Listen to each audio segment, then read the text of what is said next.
Thank you, Rabbi. Good morning, everybody, and thank you for inviting me to join you, my fellow candidates, and all of you. It was a pleasure on Friday to attend Shabbat services here, and I'm really pleased to be back again. So I have the experience to represent this district, and I believe I draw the greatest contrast. Folks, we have never sent a Democratic woman to Congress, and I think it's time to have a woman's perspective in Washington.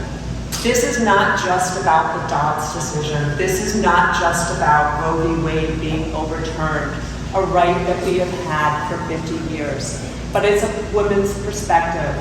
I look into the eyes of voters across the district, and in 10 seconds, we know what we mean by women's perspective.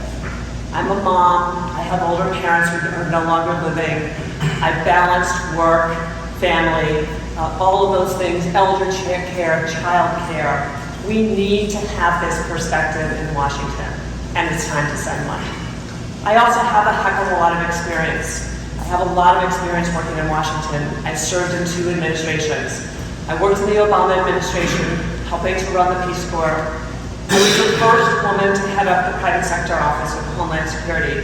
I worked on counterterrorism, I worked on cybersecurity, I worked on domestic terrorism. I worked on issues to keep our community safe, something that we know too well today.